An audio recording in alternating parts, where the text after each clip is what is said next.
هذا القرآن يوحدنا لطريق الخير بسم اللہ الرحمن الرحیم الحمد للہ رب العالمین والصلاة والسلام علی سید الانبیاء والمرسلین محمد وآلہ وصحبہ اجمعین اما بعد رب اشرح لی صدری ویسر لی امری واحلل عقدۃ من لسانی یفقہوا قولی سبحانک لا علم لنا الا ما علمتنا انک انت العلیم الحکیم اللہم صلی علی محمد وعلی آل محمد کما صلیت علی ابراہیم وعلی آل ابراہیم انک حمید مجید اللہم بارک علی محمد وعلی آل محمد کما بارکت علی ابراہیم وعلی آل ابراہیم انک حمید مجید۔ کل کے حدیث کے درس میں سجدہ سہو کے بارے میں ہم لوگوں نے تفصیلی معلومات حاصل کی۔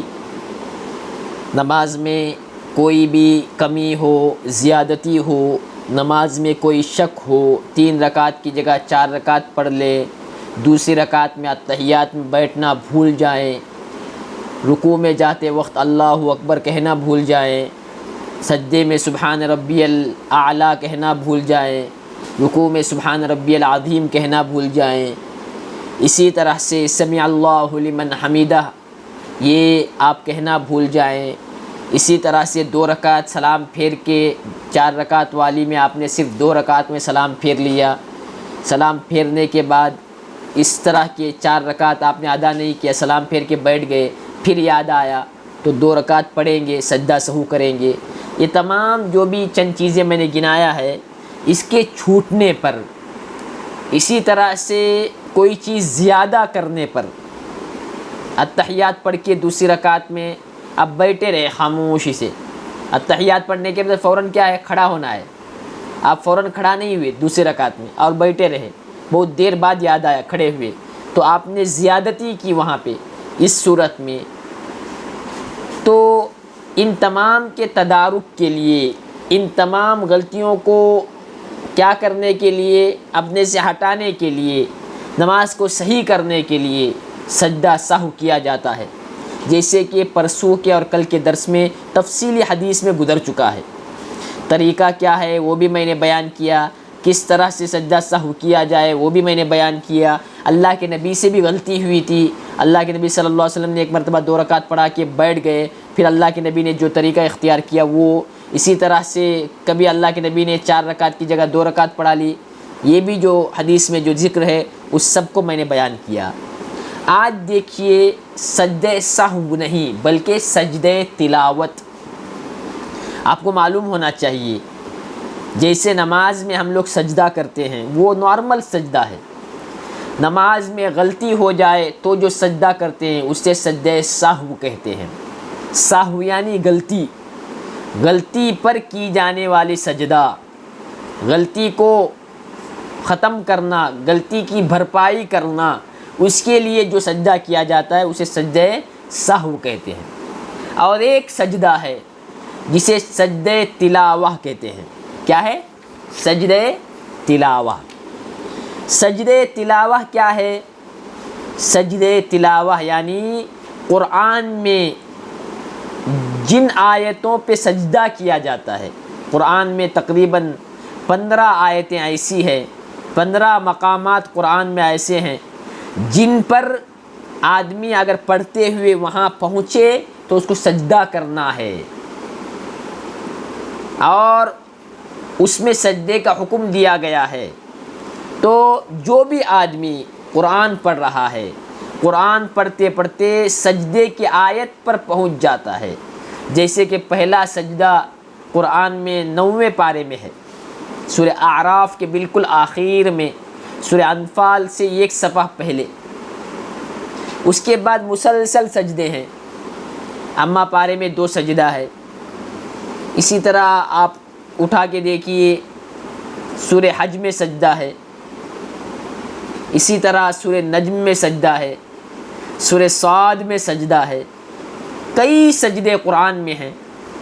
وہ آیت جب آدمی تلاوت کرتا ہے، پڑھتا ہے، تو اس کے پڑھنے پر انسان پر ضروری ہے کہ وہ آدمی سجدہ کرے۔ یہ سجدہ سنت ہے، سنت مؤکدہ کہہ سکتے ہیں، بعض علماء اس کو واجب قرار دیتے ہیں، یعنی اہمیت کا حامل ہے، سجدہ کرنا واجب اور ضروری ہے، جبکہ صحیح قول، زیادہ راجح قول یہی ہے کہ سجدہ کیا ہے؟ سنت ہے، اس کو کرنا چاہیے۔ کیسے سنت ہے؟ آگے حدیث سے آئے گی۔ ایک مرتبہ اللہ کے نبی نے پڑھا، اللہ کے نبی نے سجدہ کیا، ایک مرتبہ اللہ کے نبی نے اسی صورت کو پڑھا، پھر اللہ کے نبی صلی اللہ علیہ وسلم نے سجدہ نہیں کیا، تو معلوم پڑا جو چیز کبھی چھوڑ سکتے ہیں وہ سنت ہے۔ کبھی چھوٹ گیا، آپ کسی آیت پر پہنچے اور آپ نے سجدہ نہیں کیا تو ٹھیک ہے، ہو سکتا ہے، لیکن کرنا چاہیے۔ اس کو کیا کہتے ہیں؟ سجدے تلاوہ کہتے ہیں۔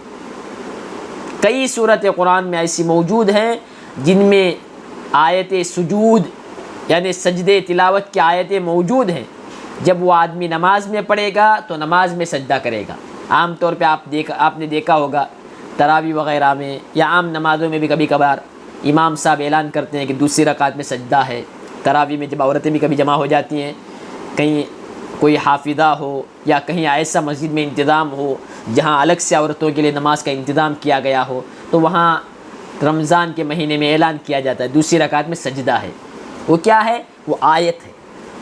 اس آیت کے پہنچتے ہی سیدھا سجدے میں چلے جائیں گے، اور سجدے میں جانے کے بعد اس میں دعا کریں گے۔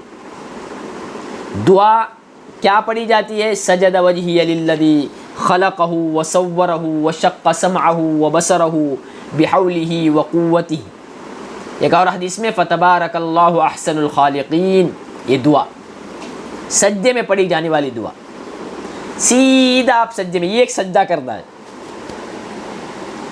ایک سجدہ سیدھا کریں گے، پھر اٹھ کے کھڑے ہو جائیں گے۔ آپ پڑھتے کوئی آیت آ جائے، فَاسْجُدُوا لِلَّهِ وَاعْبُدُوا، یہ سجدے کی آیت ہے۔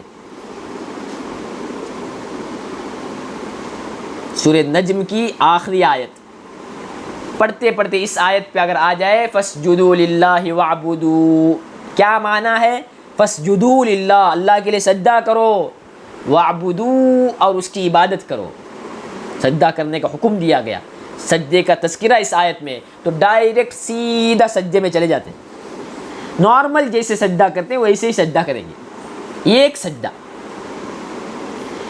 سجدہ کرنے کے بعد سیدھا اٹھ کے کھڑے ہو جائیں گے۔ پھر آپ اگر قرات آگے پڑھنا ہے تو آگے پڑھیے، پھر رکوع کرنا ہے تو رکوع کریے۔ وہ سجدے کی آیت پڑھنے کے بعد دو آیتیں آگے کا آپ کو یاد ہو پڑھ لیجئے، پھر رکوع کیجئے، یہ بھی ہو سکتا ہے، یا سجدہ کر کے کھڑے ہو کے پھر آپ رکوع کرنا چاہتے تو رکوع کر لیجئے۔ لیکن سجدے میں کیا دعا پڑھیں گے؟ سجد وجہی للذی خلقہ وصورہ وشق سمعہ وبصرہ بحولہ وقوتہ۔ اور آگے میں نے بتایا بعض روایتوں میں فتبارک اللہ احسن الخالقین، یہ دعا پڑھنا۔ اگر کسی کو یہ دعا یاد نہیں ہے تو نارمل جو سجدے میں دعا پڑھتے ہیں، سبحان ربی الاعلیٰ، سبحان ربی الاعلیٰ، سبحان ربی الاعلیٰ، اس کو پڑھا جائے گا۔ تو آپ کو معلوم ہو گیا سجدے تلاوت وہ سجدہ ہے جو قرآن میں آیتیں جہاں سجدے کی ہیں وہاں پہنچنے پر آدمی سجدہ کرتا ہے۔ نماز میں یہ طریقہ، عام حالتوں میں آپ قرآن پڑھتے ہیں اور سجدے کی آیت پر پہنچتے ہیں تو قرآن میں سائیڈ میں رکھ کر سیدھا آپ سجدے میں چلے جائیں گے۔ یہ ایک سجدہ، اللہ اکبر بولتے سیدھا سجدے میں چلے جائیں گے، اور سجدہ کر کے سیدھا اٹھیں گے، پھر سلام پھیرنے کی ضرورت نہیں، اٹھ کے سیدھا بیٹھ کے اپنا قرآن پڑھنا شروع کریں گے۔ سلام پھیر لے تو کوئی حرج نہیں، لیکن بہتر یہ ہے کہ آپ سیدھا سجدہ کریں، قبلہ جو رخ ہے ادھر آپ مڑ کر سیدھا سجدہ کر لیں اور دعا پڑھ کے اٹھ کے کھڑے ہو جائیں، یا بیٹھے ہیں تو بیٹھ جائیں۔ بیٹھ کر قرآن پڑھ رہے ہیں تو پھر کھڑے ہونے کی ضرورت نہیں ہے، قرآن سائیڈ میں رکھیں اور آپ قبلے کی طرف سیدھا سجدے میں چلے جائیں، اور سجدے میں جانے کے بعد سجدے کی دعا پڑھیں جو میں نے ابھی بیان کیا۔ اگر یہ یاد نہیں ہے تو سبحان ربی الاعلیٰ جو نارمل سجدوں میں جو پڑھی جاتی ہے اس کو پڑھیں، اور پڑھ کر وہاں سے اٹھ جائیں، پھر اٹھنے کے بعد اپنے قرآن کی تلاوت کو آگے آپ جاری رکھیں۔ یہ سجدے کیا ہے؟ تلاوہ ہے۔ اس میں یہ اگر آدمی ابھی پڑھا، ایک 10 منٹ تک وقت ہے تو سجدہ کر سکتا ہے، لیکن بہت وقفہ لمبا ہو گیا، اثر میں پڑھا تھا، یاد نہیں تھا، پھر اب سجدہ کرنے کی ضرورت نہیں، اس کا وقت چلا گیا، پھر اس سجدے کو اب آپ پورا کرنے کی ضرورت نہیں ہے، فوراً کرنا چاہیے، یا کم سے کم آپ یہاں پڑھ رہے ہیں، آپ ایک صفحہ مکمل کرتے ہیں، وہ صفحہ مکمل کرنے کے بعد آپ سجدہ کر لیجئے، تو اس طریقے سے سجدہ کیا جائے گا۔ اب دیکھیے قرآن میں جو میں نے بتایا 15 جگہ پر سجدہ ہے، اس کو نماز میں بھی کیا جاتا ہے، نماز کے علاوہ بھی کیا جاتا ہے۔ ایک سوال یہ پوچھتے ہیں کبھی کبھی حافظ، خاص کر کے جب قرآن کی تلاوت کرتا ہے، یاد کرتا ہے، تو سجدے کی آیت کئی مرتبہ پڑھتا ہے، یہ ایک ہی آیت یاد کرنا ہوتا ہے، 10 مرتبہ 15 مرتبہ پڑھتا ہے، تو کیا 15 سجدے کرنے؟ نہیں، ایک ہی سجدہ۔ اس کو ایسے سمجھیے، ایک جگہ بیٹھ کر کتنی مرتبہ بھی اس آیت کو آپ پڑھیں، وہ کیا ہوگا؟ اس کو ایک ہی سجدہ شمار کیا جائے گا، ایک سجدہ کرنا کافی ہے۔ ایک جگہ پہ آپ بیٹھے ہوئے ہیں، جیسے میں یہاں بیٹھا ہوں، اس آیت کو بار بار پڑھ رہا ہوں، اس آیت کو بار بار پڑھ رہا ہوں، یاد کر رہا ہوں، حفظ کر رہا ہوں، تو بچے کم سے کم 25 30 40 مرتبہ ایک ایک آیت پڑھتے ہیں، تو 40 سجدہ کرنا ہے؟ نہیں، ایک سجدہ کرنا کافی ہے۔ جگہ بدل کے ادھر ادھر جا کے یہاں ایک مرتبہ پڑھا، وہاں ایک مرتبہ پڑھا، وہاں ایک مرتبہ پڑھا، پھر الگ الگ کرے گا، لیکن ایک ہی جگہ پر بیٹھ کر اگر سجدہ کر رہا ہے تو اس صورت میں ایک سجدہ کرنا کیا ہے؟ کافی ہے۔ اب دیکھیے چند احادیث آئیں گی جس میں اللہ کے نبی صلی اللہ علیہ وسلم نے سجدہ کیا، اس کا تذکرہ ہے، اور چند وہ احادیث آئے گی جہاں اللہ کے نبی صلی اللہ علیہ وسلم نے سجدہ نہیں کیا۔ تو معلوم یہ ہوا یہ سجدہ کیا ہے؟ سنت ہے، سنت مؤکدہ اس کو کہا جا سکتا ہے۔ یہ اگر کبھی غلطی سے چھوٹ جائے تو کوئی حرج اس میں نہیں ہے۔ دیکھیے حضرت ابو ہریرہ رضی اللہ تعالی عنہ بیان فرماتے ہیں، قال سجدنا مع رسول اللہ صلی اللہ علیہ وسلم فی اذا السماء انشقت واقرأ باسم ربک الذی خلق۔ حضرت ابو ہریرہ رضی اللہ تعالی عنہ بیان فرماتے ہیں، ہم نے اللہ کے نبی صلی اللہ علیہ وسلم کے ساتھ کیا کیا؟ سجدہ کیا۔ کس صورت میں؟ اذا السماء انشقت، آخری پارہ، اس میں 2 سجدے ہیں، 2 سجدوں کا بھی تذکرہ یہاں پہ آ رہا ہے۔ دیکھیے سورہ انشقاق، سورہ بروج سے پہلے والا سورت، سورہ مطففین کے بعد والا سورت، اس میں ایک آیت ہے وَإِذَا قُرِئَ الْقُرْآنُ، یہ آیت جو ہے یہ سجدے کی آیت ہے، اس کے پڑھنے پر سجدہ کرنا پڑے گا۔ تو حضرت ابو ہریرہ رضی اللہ تعالیٰ عنہ یہ وہی بیان فرماتے ہیں، ہم نے اللہ کے نبی صلی اللہ علیہ وسلم کے ساتھ اذا السماء انشقت میں سجدے والی آیت میں ہم نے سجدہ کیا۔ اسی طرح ہم نے اللہ کے نبی صلی اللہ علیہ وسلم کے ساتھ اقرأ باسم ربک الذی، جو پہلی سورت جو اسلام میں نازل ہوئی، قرآن میں جو پہلی سورت جو نازل ہوئی وہ کون سا ہے؟ سورہ علق، اقرأ باسم ربک الذی خلق، اس میں بھی ایک سجدہ ہے، تو اس کو بھی ہم نے اللہ کے نبی صلی اللہ علیہ وسلم کے ساتھ ہم نے کیا۔ تو معلوم پڑا یہ سجدہ اللہ کے نبی صلی اللہ علیہ وسلم نماز میں کرتے تھے، تو نماز میں جب اللہ کے نبی صلی اللہ علیہ وسلم کرتے تھے تو صحابہ بھی پیچھے سے کرتے تھے۔ اب دیکھیے حضرت عمر رضی اللہ تعالیٰ عنہ سے مروی ہے، وہ روایت بھی ہے جس میں مذکور ہے کہ انہوں نے جمعہ کے دن ممبر پر سورہ نحل کی تلاوت کی۔ حضرت عمر رضی اللہ تعالیٰ عنہ، سورہ نحل میں ایک سجدہ ہے، ایک مرتبہ جمعہ کے ممبر میں انہوں نے سورہ نحل کی تلاوت کی، اور تلاوت کرنے کے بعد جب سجدے کی آیت پر پہنچے تو نیچے اترے اور سجدہ کیا۔ خطبے میں پڑھا، سجدے کی آیت پر پہنچے تو نیچے اترے اور انہوں نے سجدہ کیا۔ تو کیا معلوم ہوا؟ فوراً کر لینا چاہیے، اور لوگوں نے بھی سجدہ کیا۔ کیوں؟ کیونکہ سننے والے پر بھی سجدہ ضروری ہے، اسی لیے ان آیتوں سے آپ بیکار میں ایسا ڈال کے آڈیو میں یا کوئی پڑھ رہا ہے وہاں بیٹھے ہوئے ہیں تو احتیاط کرنا چاہیے، اگر سنیں گے تو آپ پر بھی سجدہ ضروری ہے۔ تو حضرت عمر رضی اللہ تعالیٰ عنہ نے سجدہ کیا، ممبر سے اتر کر کیا تو لوگوں نے بھی سجدہ کیا۔ پھر اگلا جمعہ آیا، دوسرا جمعہ، تو انہوں نے دوبارہ وہی سورت کی تلاوت کی۔ کون سا؟ سورہ نحل۔ جب سجدے کی آیت پر پہنچے تو انہوں نے سجدہ نہیں کیا، اور کیا کہا؟ ہمیں ان سجدوں کا حکم نہیں دیا گیا ہے، یعنی یہ سجدہ کرنا ہی ضروری نہیں، اگر چھوٹ جائے یہ معلوم ہونا چاہیے۔ لوگ یہ سمجھتے ہیں کہ سجدہ کیے بغیر اگر رہیں گے تو گنہگار ہو جائیں گے، نہیں، کرنا چاہیے۔ میں بتا رہا ہوں، بات کو سمجھیے، دو الگ الگ باتیں ہیں۔ کرنا چاہیے، کرنا چاہیے، کرنا چاہیے، لیکن کبھی چھوٹ جائے تو اس کی بھی دلائل احادیث میں موجود ہیں۔ دیکھیے حضرت عمر رضی اللہ تعالیٰ عنہ دوسرے جمعہ ممبر پر چڑھے اور انہوں نے سورہ نحل ہی کی تلاوت کی، پھر وہ کہتے ہیں اے لوگوں، ہمیں ان سجدوں کا حکم نہیں دیا گیا ہے، لہذا جو شخص یہ سجدہ کرے گا اسے اجر و ثواب ملے گا، اور جو یہ سجدہ نہیں کرے گا اس پر کوئی گناہ نہیں۔ اگر چھوڑ دے، چھوٹ جائے، کہیں پہ آپ ایسا موقع آ سکتا ہے نا، کہیں پہ آپ راستے میں تھے، گھر کے باہر تھے، کام کر رہے تھے، سجدے کی آیت آپ نے سنا، پھر چھوٹ گیا آپ سے، بس میں جا رہے تھے، قرآن سن رہے تھے، سجدے کی آیت آئی، سجدہ نہیں کر پا رہے ہیں کہیں پہ، تو آپ کو یہ معلوم ہونا چاہیے اب مجبوری کی وجہ سے، اب ضرورت کی وجہ سے میرا اگر یہ سجدہ چھوٹ جاتا ہے تو کوئی حرج نہیں ہے۔ تو اس سے معلوم پڑا کہ آدمی سجدہ اگر چاہے تو کبھی چھوڑ بھی سکتا ہے۔ یہ بتانے کے لیے حضرت عمر رضی اللہ تعالیٰ عنہ نے جان بوجھ کے یہ خطبے میں انہوں نے تلاوت کی اور سجدہ کیا اتر کے، کہا کہ کرنا چاہیے، ثواب ملے گا۔ دوسرے جمعہ جان بوجھ کے انہوں نے سجدے تلاوت کی، پھر سجدہ نہیں کیا، تاکہ مسئلہ معلوم پڑے۔ لوگوں کو مسئلہ نہیں معلوم ہوتا ہے، ایک چیز معلوم ہوتی ہے، اس کا دوسرا جو پہلو ہے وہ معلوم نہیں ہوتا ہے۔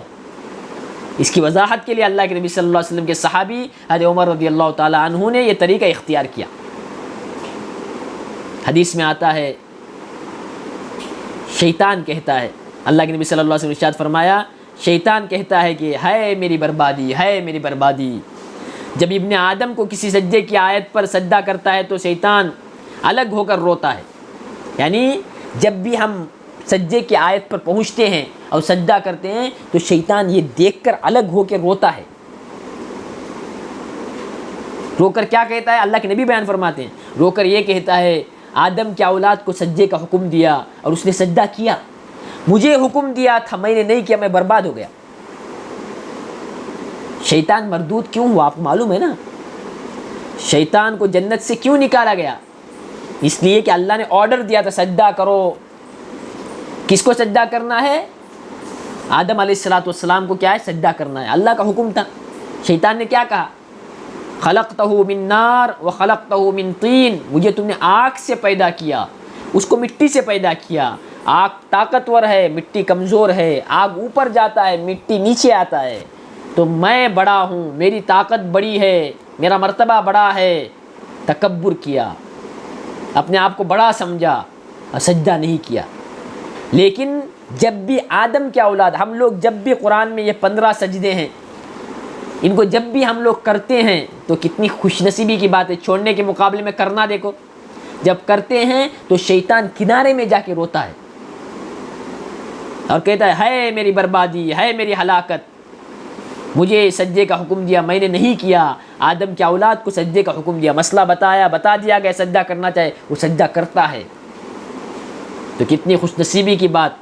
شیطان ذلیل ہو رہا ہے، ہم سجدہ کریں گے، تلاوت پر پہنچیں گے تو شیطان ذلیل ہوتا ہے، روتا ہے، تو کرنا چاہیے اس کو۔ اب معلوم پڑا چھوڑ بھی سکتے ہیں تو چھوڑنا شروع کیا، اس کے لیے نہیں بتایا گیا مسائل کو۔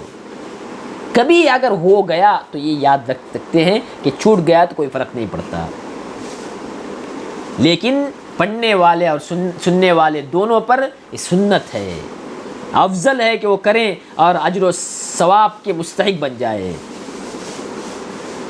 جیسے کہ میں نے بتایا قرآن میں کتنے ہیں؟ 15 سجدے ہیں، 15 سجدے، ان سب سجدوں کو کرنا چاہیے۔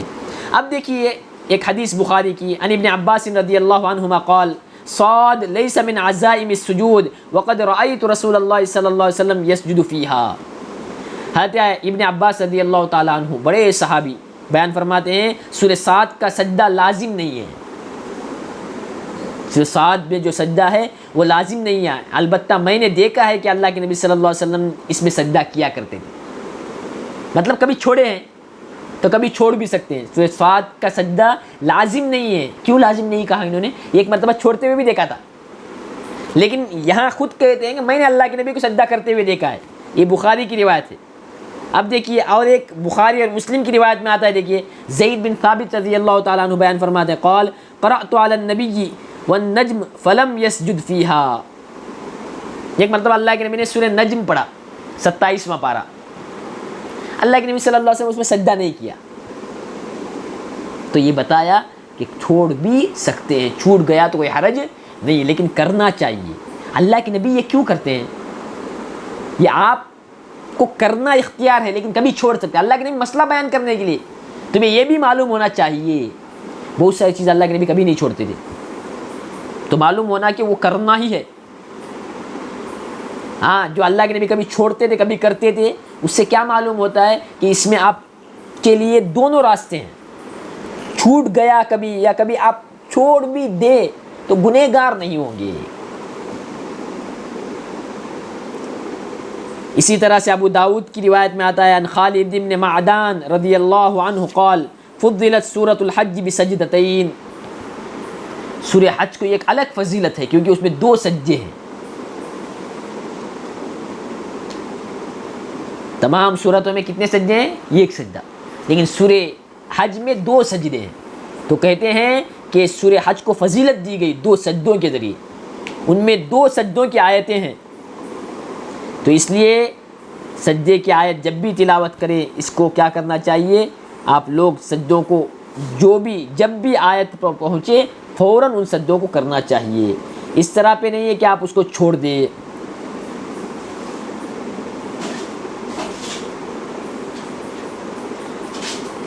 اب دیکھیے ایک روایت میں آتا ہے، حضرت عقبہ بن عامر رضی اللہ تعالیٰ عنہ بیان فرماتے ہیں، اسی میں ایک ٹکڑا زیادہ وزاد فلم یسجدہما فلا یقرأہما. جو ان 2 سجدوں کو نہ کرے تو ان سورت کو نہ پڑھے. یعنی آدمی جان بوجھ کے کر سکتا تھا، چھوڑ رہا ہے تو نہ پڑھو، دوسری صورتیں پڑھ لو. تم پڑھ بھی رہے ہو، سجدہ کرنے کی طاقت بھی ہے، سجدہ کرنے کے لیے موقع بھی ہے، سب کچھ ہے، پھر بھی نہیں کر رہے ہو. یہ غلط فائدہ ہوا، آپ غلط فائدہ اٹھا رہے ہیں.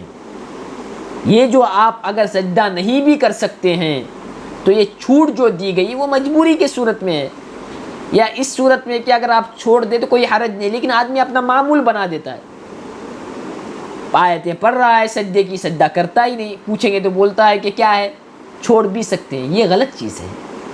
چھوڑنا مجبوری کے صورت میں ہے. آدمی اگر نہیں کر سکتا اس صورت میں چھوڑ سکتا ہے. کیا سوال ہے مولانا؟ نماز میں کیا پوچھ رہے ہیں؟ کوئی کچھ پوچھ رہا ہے. مولانا نماز میں سجدے تلاوت آئی تو ڈائریکٹ سجدے میں جا کر بعد میں اٹھ کر اور 1 رکوع اور 2 سجدے کر کے رکعت مکمل کرنی پڑے. جی بالکل. کوئی پوچھ رہے ہیں سجدے میں جانے کے بعد، میں نے بتا دیا تھا لیکن پھر وضاحت کرتا ہوں. کوئی آدمی سجدے کی تلاوت کیا، سورہ فاتحہ پڑھا. سورہ فاتحہ پڑھنے کے بعد آپ سمجھیے کہ کون سی صورت پڑھ رہا ہے؟ سورہ انشقاق پڑھ رہا ہے، اذا السماء انشقت.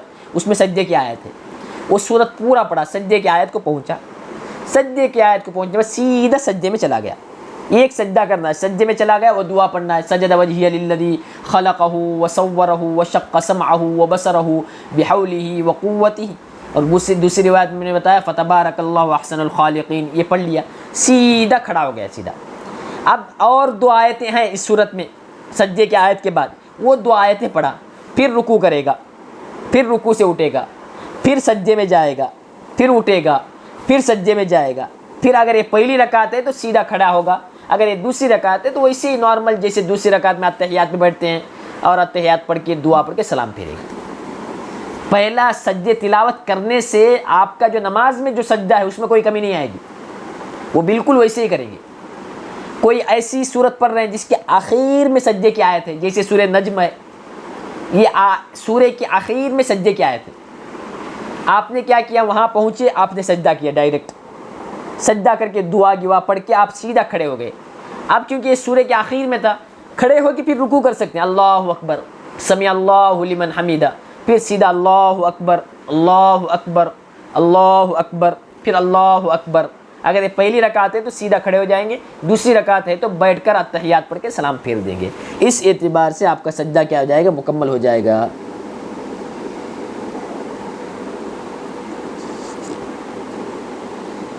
دیکھیے حضرت عمر رضی اللہ تعالیٰ عنہ بیان فرماتے ہیں، یا ایھا الناس انما نمر بالسجود فمن سجد فقد اصاب ومن لم يسجد فلا اثم علیہ۔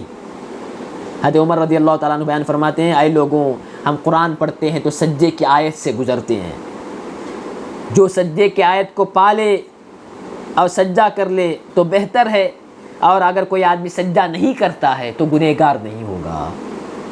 دیکھیے، کوئی آدمی سجدے کی آیت پڑھ رہا ہے اور سجدہ کر لے تو بہتر ہے، ثواب بیان کیا گیا۔ دوسرا، شیطان ذلیل ہوگا، شیطان روئے گا، افسوس کرے گا۔ تو شیطان ہم کو اتنا رلاتا ہے، شیطان ہمیں دین سے اتنا غافل کراتا ہے، ہم اتنا بھی نہیں کر سکتے کہ شیطان کو بھی اسی حیثیت پر اس کو لا کر کھڑا کر دیں، اس کو بھی رلائیں۔ تو اگر ایمان ہوگا تو ہم کریں گے، ایمان میں طاقت اور قوت اور جتنی زیادتی ایمان کے اندر ہوگی اس اعتبار سے آدمی ہر سجدے کو کرے گا تاکہ شیطان ذلیل ہو جائے۔ ہاں، لیکن اگر کوئی چھوٹ جائے تو اس پر کوئی گناہ نہیں ہے۔ اسی طرح سے دیکھیے، بخاری کی روایت میں آتا ہے، ان اللہ تعالی لم یفرض السجود الا ان یشاء، بے شک اللہ تعالیٰ نے سجدے تلاوت کو فرض نہیں کیا، ضروری نہیں ہے، البتہ یہ کہ قاری اگر پڑھنے والا اگر سجدے تلاوت کرنا چاہتا ہے تو کر لے، اس میں کوئی حرج نہیں ہے۔ بس اس کے بعد انشاءاللہ کل پڑھیں گے، اور بھی چند باتیں سجدے تلاوت کے بارے میں آئے گی، چند حدیثیں، اس کے بعد نفل نماز کا تذکرہ آئے گا، کون کون سے نفل نماز ہم پڑھتے ہیں فرض کے علاوہ، جو بھی نفل نمازیں ہیں، سنت نمازیں، سنت مؤکدہ جو ہے اس کا تذکرہ کل آئے گا، جیسے کہ فرض نمازوں کے بعد سنتیں پڑھی جاتی ہیں، ان کی کیا تعداد ہے، کون کون سی نمازیں پڑھنی ہی ہیں، کون سی نمازیں آپ چھوڑ بھی سکتے ہیں، اس سب کی فضیلت، اس کے بارے میں اللہ کے نبی نے کیا بیان فرمایا، جو آدمی پڑھے گا اس کو کیا بدلہ ملے گا، اس سب کا تذکرہ انشاءاللہ کل کے حدیث کے درس میں آئے گا۔ ٹھیک ہے، السلام علیکم ورحمۃ اللہ وبرکاتہ۔